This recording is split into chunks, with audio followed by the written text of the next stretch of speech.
pour ce deuxième témoignage. Je vous remercie d'accueillir Julien Mellou, qui est projeteur ouvrage d'art du bureau d'études COGECI. Merci de l'accueillir.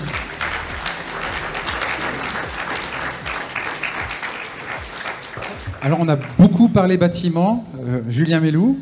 On ne va pas parler que de bâtiments toute l'après-midi, on va parler de ce qu'on appelle les infrastructures. Je compte sur vous pour être pédagogique et bien vulgariser les propos, parce qu'après on est challengé. Vous avez vu, on nous pose pas mal de questions, mais très intéressantes. Je vous laisse la parole pour nous présenter un projet de viaduc à Mantes-la-Jolie. C'est à vous, merci. Merci Arnaud. Alors, si je peux avoir la première slide, s'il vous plaît. Donc, bonjour à tous. Je vais vous présenter rapidement la société COGECI. C'est un bureau d'études de structure de 80 personnes qui est basé à Lyon et qui existe depuis 1979, qui s'articule autour de deux principaux pôles. Un pôle bâtiment et un autre pôle ouvrage d'art génie civil. Et depuis une paire d'années maintenant, un service plutôt transversal lié à l'instrumentation des structures. Voilà, donc aujourd'hui, je suis ici pour vous parler d'un projet que je suis encore en train de mener. Donc c'est un projet de viaduc ferroviaire à Mantes-la-Jolie. Donc c'est dans le cadre du prolongement de la ligne A du RER à l'ouest de Paris. Donc ça se situe sur la zone qui s'appelle le triangle de Mantes. Donc c'est un... Ok, merci.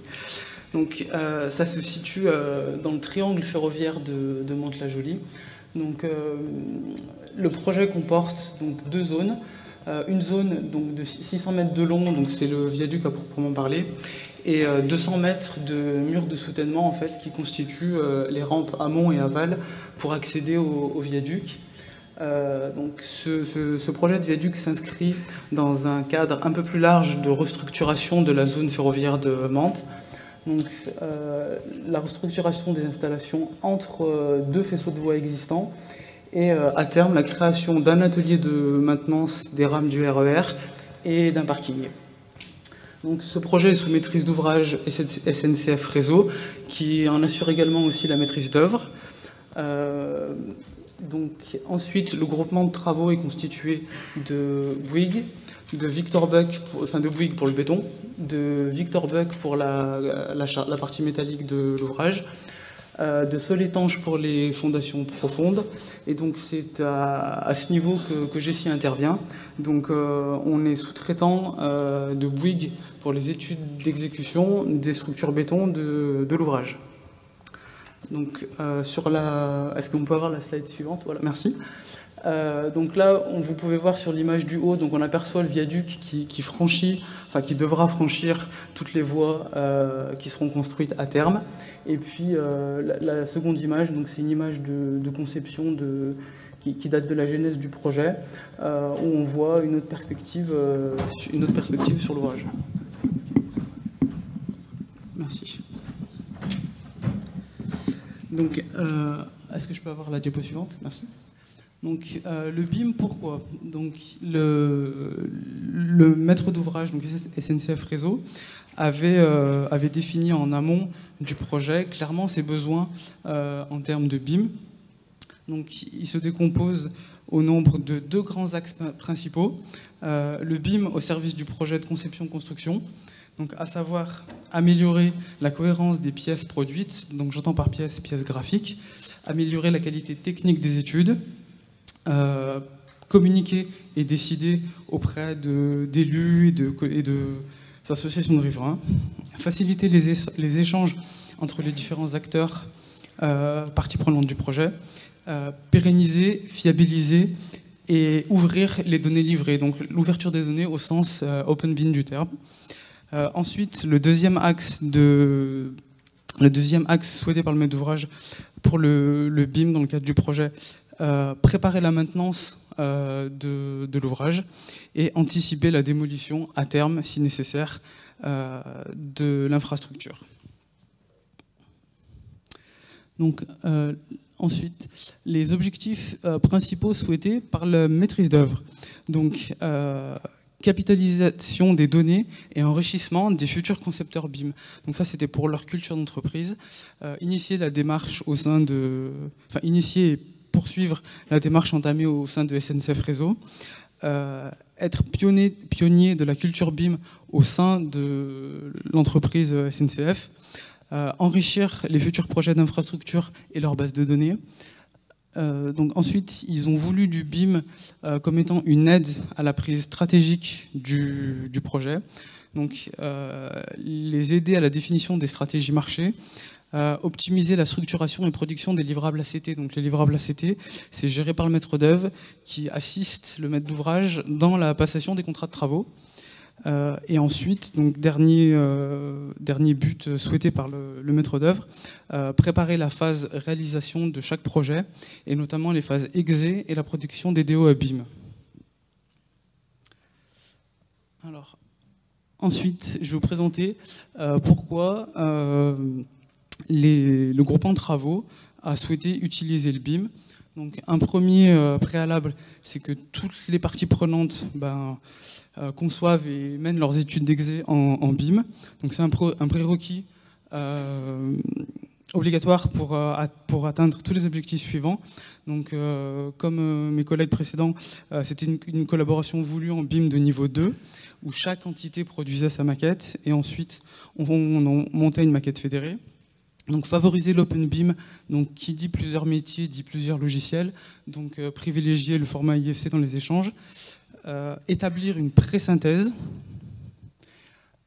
donc qui comprend détection des clashs, pour faciliter la suite du projet. Ensuite, servir pour la revue de projet lors des réunions avec le maître d'œuvre, et ensuite élaborer et consolider les DOE numériques.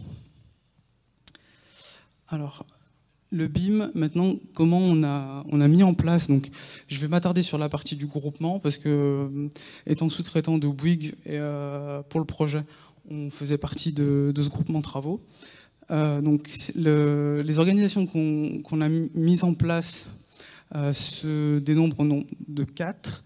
Donc, les moyens humains, les processus BIM mis en œuvre, des standards de modélisation, et enfin la pré-synthèse.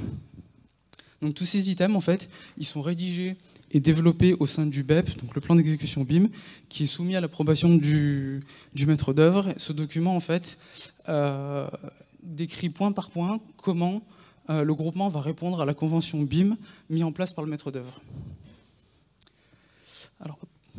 Alors, concernant les moyens humains, donc en fait c'est une équipe multi-métiers, multi-entités qui a été constituée. Donc une personne qui a assuré la BIM coordination au sein de Bouygues, une personne chez Soletanche pour les fondations profondes, une personne donc chez Victor Buck qui s'occupe de la charpente métallique, et ensuite une autre personne qui s'occupe de la partie béton de l'ouvrage. Alors concernant ensuite le processus BIM, donc en premier lieu réalisation des modèles métiers, donc chaque entité produit sa maquette qui sont ensuite envoyés à la personne qui assure la coordination BIM, donc chez Bouygues, qui va monter une pré-synthèse, donc qui agrège les maquettes les unes avec les autres, qui prépare la revue de projet, donc qui passe par la détection des clashs, qui fait une remontée éventuelle, si problème, aux entités métiers pour mettre à jour, pour résoudre ces clashs, et ainsi de suite. En fait, autant d'itérations que nécessaire pour obtenir quelque chose qui fonctionne et qui ensuite est soumis à validation et approbation de la maîtrise d'œuvre. Alors ensuite, pour que tout le monde parle le même langage malgré nos métiers différents, on a mis en place des standards de modélisation de BIM et de découpage de la structure en objets bien définis. Donc ensuite, on a privilégié le format IFC pour les échanges parce que n'utilisant pas les mêmes produits, on devait quand même... le béton a été fait sous Allplan, le métal sous Tekla, ensuite les fondations profondes avec Revit et l'aménagement, le terrain avec Mensura. Donc tous ces logiciels ne discutant pas tous super bien les uns avec les autres, on a mis en place l'utilisation du fichier IFC. Donc ensuite, étant en phase exé, donc réalisation de plan d'exé, on a défini un LOD qui était, donc le LOD c'est le niveau de développement des maquettes, autant dans la géométrie que dans les informations qu'elles contiennent, 300 minimum pour de l'exé. Sinon, vous n'obtenez pas des plans d'exé qui sont exploitables pour faire les travaux. Ensuite, une arborescence projet, donc ça concerne surtout le découpage sur site et dans l'espace des différentes parties du viaduc. Et ensuite, un géoréférencement et un zonage de l'ouvrage. Donc géoréférencement, quand on importe les maquettes et quand après il l'impplante sur site, il faut que tout tombe, tout plombe et tout tombe au bon endroit, au bon moment. Donc, ensuite, une pré-synthèse. Donc, c'est avec les maquettes numériques qu'on a contrôlé déjà la cohérence de la conception montée par l'équipe de maîtrise d'œuvre. Et ensuite, entre nous, quand les maquettes métiers ont commencé à être produites, ça nous a permis de détecter certains clashs. Donc, j'en ai mis un en exemple. Là, c'est un escalier de service qui doit mener à la voie ferrée qui va s'engager sur le viaduc. Et on voit qu'il y a une incohérence et un clash entre la fondation de l'escalier de service et la paroi berlinoise qui vient tenir les terres à cet endroit-là. Donc, c'est pas encore résolu, mais ça va pas tarder. C'est prévu soit de revoir la fondation de l'escalier ou de descendre un petit peu la plaque béton de la paroi berlinoise. Voilà, donc ensuite, à gauche, c'est décrit... Ah, pardon, est-ce qu'on peut revenir? Merci. Ensuite, donc, sur la gauche, je vous ai présenté rapidement, alors je ne sais pas si vous le lisez bien, moi je le lis mal sur l'écran, mais le processus de pré-synthèse, donc récupération de l'ensemble des modèles BIM, ensuite en deux, la fédération de la maquette, détection de clash, et ensuite envoi de la maquette fédérée et de la liste des clashs. Alors, maintenant, en retour d'expérience, donc les points positifs, tous les membres du groupement, en fait, quelques métiers soient, donc les gens des fondations, les gens du métal, les gens du béton, les gens des travaux même, ont été très sensibles à la démarche. Donc, ça a plutôt bien fonctionné entre nous. Ça a permis la montée en compétence des utilisateurs et des acteurs. L'interopérabilité entre les différents logiciels, elle a quand même pas mal fonctionné parce que les IFC étaient néanmoins de qualité. Et donc je vous ai mis une image de la maquette numérique. Donc c'est vrai que c'est un peu petit, le viaduc est long. Vous avez la maquette fondation, structure génie civil et structure métallique affichée. Donc c'est vrai que les rendus sont moins clinquants que nos collègues architectes.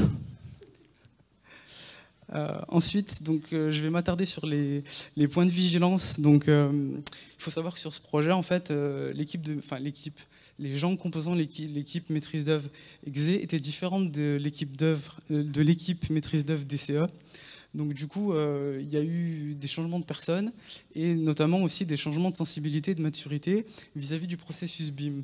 Donc ça a pu causer certains éléments de frustration chez certains membres de l'équipe qui ne comprenaient pas toujours le pourquoi et le bien fondé de la démarche BIM. Ensuite, donc, comme pour les collègues de la caisse d'épargne, un planning travaux toujours en flux tendu. Donc le process BIM, le process de pré-synthèse, tout ça, ça prend du temps et on a quand même des plans et du béton à couler et de la charpente à assembler. Donc c'est parfois pas toujours évident d'intégrer tout ça en plus. Alors, quels enseignements tirer de ce projet? Donc, si on veut qu'un projet en BIM réussisse correctement jusqu'au bout, en fait, il faut que toute la chaîne de valeur, dans toutes les entités composant l'acte de construire, adhèrent au processus, sinon ça ne fonctionne pas. En fait, s'il y a un maillon qui est défaillant, alors l'échec est assuré, c'est peut-être un mot un peu fort, mais on va au-devant de frustrations, de problèmes et de choses qui n'avancent pas si tout le monde ne tire pas la charrette dans le même sens. Ensuite, les marges de progression, donc identifiées sur ce projet-là. La montée en compétences, elle doit se faire chez tout le monde, pas uniquement dans les bureaux, pas uniquement dans les institutions, pas uniquement sur les chantiers, elle doit se faire partout. Ensuite, donc sur ce projet, le maître d'ouvrage nous a pas trop demandé de données intégrées à la maquette pour faire donc la GMAO, c'est la gestion maintenance assistée par ordinateur de son ouvrage. Donc on verra dans les prochains mois s'ils changent d'avis ou s'ils définissent un peu plus leurs besoins en termes de GMAO.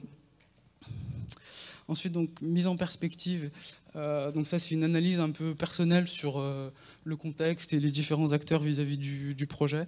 Donc le maître d'ouvrage qui tire quand même pas mal la charrette doivent persévérer dans l'établissement des objectifs BIM qui sont clairs et précis pour tout le monde.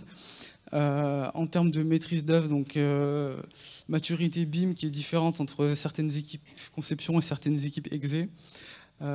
Les BE intermédiaires, donc clarifier les périmètres d'émission, parce que parfois on nous a demandé des plans de... Enfin, on a voulu confondre les plans d'exé et les plans de synthèse, qui sont quand même deux missions sensiblement différentes, surtout quand vous avez plusieurs métiers, plusieurs matériaux qui sont en interface. Ensuite, l'entreprise, donc là pour le coup, elle était plutôt en avance et elle adhérait au projet et au processus BIM. Donc elle a quand même pas mal essayé de faire comprendre au maître d'œuvre l'intérêt de la démarche et du processus BIM. Et puis concernant les éditeurs de logiciels, il faut continuer à écouter et à prendre les retours d'expérience des utilisateurs pour faire avancer vos produits et puis pour nous aider au quotidien, pour nous faciliter le boulot, quoi. Voilà, donc si vous avez des questions, je suis à votre écoute. Merci beaucoup Julien Melou. Alors, est-ce que vous avez des questions ? Des remarques, des retours d'expérience. Je m'adresse encore une fois aux personnes un peu plus expérimentées au fond de la salle. D'habitude, on dit que c'est les jeunes, hein, mais bon, voilà. Déjà, peut-être juste un point, parce que je l'ai dit tout à l'heure, mais finalement, moi-même, je n'ai pas été pédagogue. J'ai dit, on a beaucoup parlé de bâtiments, on n'a pas beaucoup parlé d'infrastructure. Est-ce que vous pouvez nous dire juste, une infrastructure, c'est quoi, finalement? Parce que j'ai utilisé ce terme, mais ce n'est pas forcément clair pour tout le monde par rapport à un bâtiment. Alors, pour être simple, une infrastructure, c'est tout ce qui n'est pas un bâtiment et qui se construit. Voilà, merci beaucoup. Voilà. Non, mais une infrastructure, ça peut être, c'est tout ce qui est lié au transport, donc les ouvrages routiers, les ouvrages ferroviaires. Je pense aussi aux stations de métro, toutes ces choses-là qui sont globalement beaucoup liées à la mobilité néanmoins. D'accord, donc ça peut être des ensembles urbains aussi, ouais, des réseaux, ça, d'accord. Est-ce que vous avez des questions ou est-ce que tout était très clair pour vous? Oui. Présentez-vous. Non, je rigole. Juste une question. Oui. Concernant la maquette numérique, donc est-ce que vous avez travaillé avec un format IFC de X3 ou 4 et est-ce que vous avez trouvé les bonnes classes à tous les éléments modélisés dans la maquette? Parce que là on parle d'un ouvrage d'art, donc c'est un peu différent par rapport à un bâtiment. Des fois on ne trouve pas les bonnes classes. Comment vous avez fait par rapport à ceci? Alors, vous alliez poser la même question, hein, je vous vois là. Non. Je rigole, pardon. Alors donc on a travaillé au format IFC 2X3. On a fait quelques tentatives en 4 pour affiner la géométrie des exports, parce que le service méthode s'est servi des modélisations 3D pour fabriquer les coffrages. Ça a aussi servi aux méthodes. Et concernant les paramétrages IFC, en fait, on s'est référé en fait au fonctionnement mécanique des pièces. Donc les piles, c'est dans une pile de pont, vous avez une fondation, un fût et un chevêtre. Donc une fondation, j'ai trouvé. Un fût, c'est un poteau. Et un chevêtre, c'est une poutre. Voilà, donc ça a été fait comme ça. C'est bon pour tout le monde? Encore une question, une dernière, avant d'enchaîner sur le dernier témoignage de la journée. Ok, merci beaucoup. Merci beaucoup Julien Melou pour ce témoignage.